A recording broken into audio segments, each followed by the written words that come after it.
wabarakatuh. Di sini kami akan menyampaikan tentang pengujian hipotesis sampel kecil. Yang beranggotakan yang pertama adalah Yusril Mahendra Dinata dan yang kedua adalah Srita Dudakria. Nah, adapun kata konsep dari pengujian hipotesis sampel kecil, yang pertama adalah pengertian sampel kecil dan ciri-ciri distribusi tes tandem. Yang kedua, pengujian rata-rata hitung populasi, dan ketiga, pengujian selisih rata-rata hitung populasi, dan keempat, penguji data berpasangan dan analisis varian.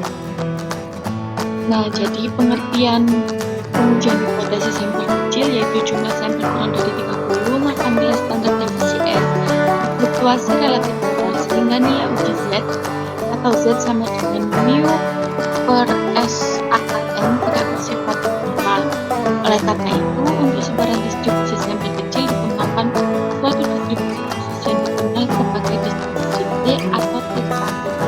Nilai-nilai distribusi T dinyatakan sebagai berikut, yaitu T sama dengan X bar min mu per S per akar N, di mana T adalah nilai distribusi T, mu adalah nilai rata-rata populasi, X bar adalah nilai rata-rata sampel, S adalah standar deviasi sampel, dan N adalah jumlah. Adapun ciri-ciri distribusi T tandem yang pertama yaitu distribusi T tandem seperti distribusi Z merupakan sebuah distribusi Gaussian di mana nilainya dapat menempati suatu titik pengamatan. Dan yang kedua, distribusi T tandem seperti distribusi Z berbentuk muka atau lonjong dan simetris dengan nilai rata-rata sama dengan 0. Yang ketiga, distribusi T tandem bukan merupakan satu proporsi pada Z, tetapi keluarga dari distribusi T. Setiap distribusi mempunyai rata-rata hitung sama dengan 0, tetapi dengan standar deviasi yang berbeda-beda sesuai dengan peserta sampel N. Ada distribusi T untuk sampel berukuran 2 yang berbeda dengan distribusi untuk sampel sebanyak 15,25 dan sebagainya. Apabila sampel semakin besar, maka distribusi T akan mendekati 5. Jadi, pada gambar di atas terlihat bahwa kurva distribusi T semuanya mempunyai nilai rata-rata sama dengan 0.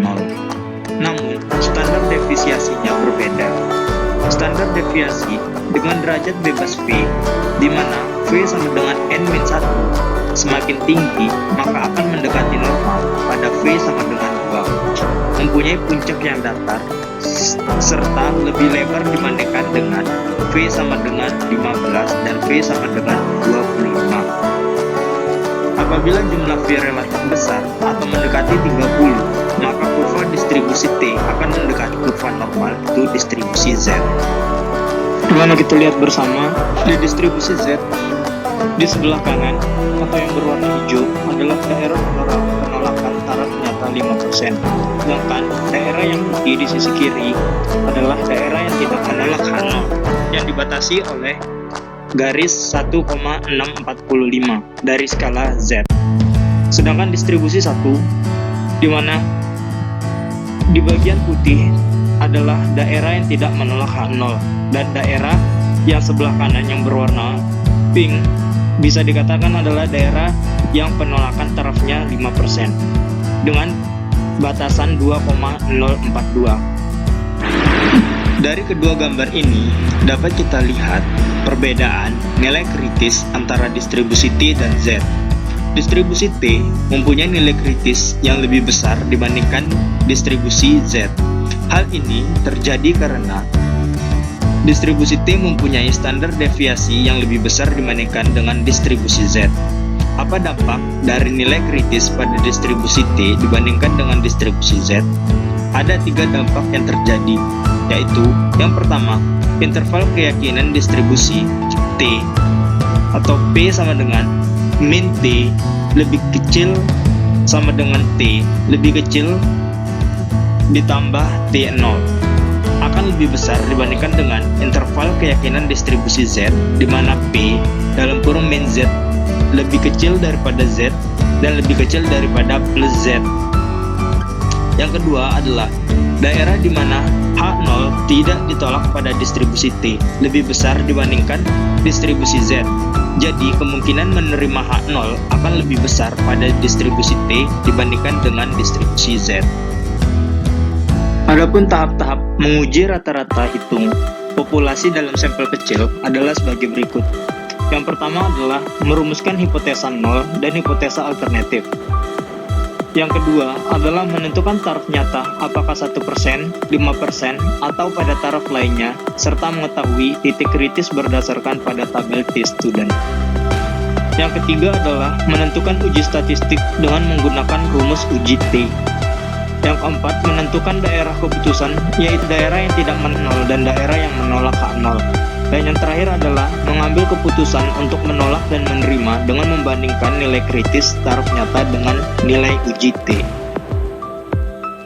Rumus varian gabungan dapat kita lihat seperti di bawah, yaitu S kuadrat P sama dengan dalam kurung N1-1 dikali dalam kurung S1 kuadrat ditambah dengan dalam kurung N2-1 dikali dengan S2 kuadrat dibagi dengan N1 plus N2 min 2. Dan uji T menjadi T sama dengan dalam kurung X bar 1 min X bar 2 dibagi akar S kuadrat P dikali dalam kurung 1 per N1 plus 1 per N2, di mana T menyatakan nilai distribusi T dan X bar 1 nilai rata-rata sampel pertama dan X bar 2 nilai rata-rata sampel kedua, dan S kuadrat P adalah penduga varian gabungan populasi, dan N1 jumlah sampel populasi pertama,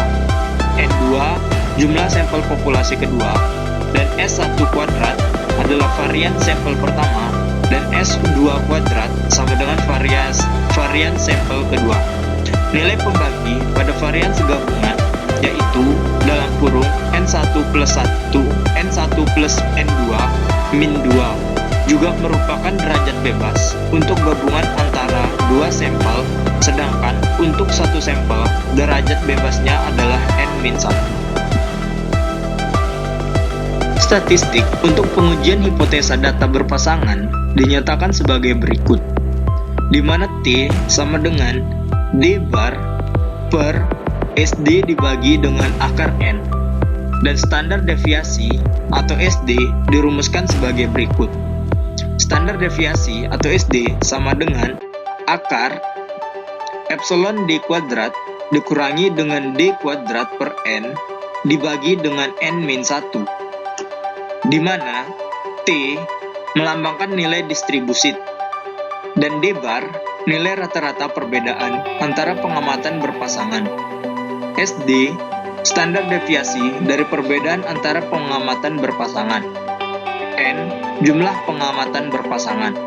Dan D adalah perbedaan antara data berpasangan. Ciri-ciri distribusi F. 1. Distribusi F lebih mirip dengan distribusi T, yaitu mempunyai keluarga distribusi F. Seperti kita lihat pada gambar yang telah disajikan, bahwa distribusi dengan derajat bebas pembilang 5 dan penyebut 5 yang ditulis DF 5,5 mempunyai F yang berbeda dengan distribusi DF 20,7 dan DF 29,8. Distribusi F tidak pernah mempunyai nilai negatif sebagaimana pada distribusi Z. Distribusi F seluruhnya adalah positif atau menjulur ke posisi positif skybit dan merupakan distribusi kontinu yang menempati seluruh titik di kurva distribusinya. Dan yang ketiga, distribusi F juga memerlukan syarat, yaitu yang pertama, populasi yang diteliti mempunyai distribusi yang normal. Yang kedua, populasi mempunyai standar deviasi yang sama. Dan yang ketiga, sampel yang ditarik dalam populasi bersifat bebas serta diambil secara acak. Mungkin sekian yang dapat kami sampaikan pada kesempatan kali ini. Lebih kurangnya mohon dimaafkan, karena di sini juga kami baru mempelajari dan memahami materi ini. Apabila ada kesalahan-kesalahan, mohon dosen pembimbing untuk membimbing kami untuk membenarkan kesalahan-kesalahan kami. Lebih kurangnya mohon dimaafkan. Wassalamualaikum warahmatullahi wabarakatuh.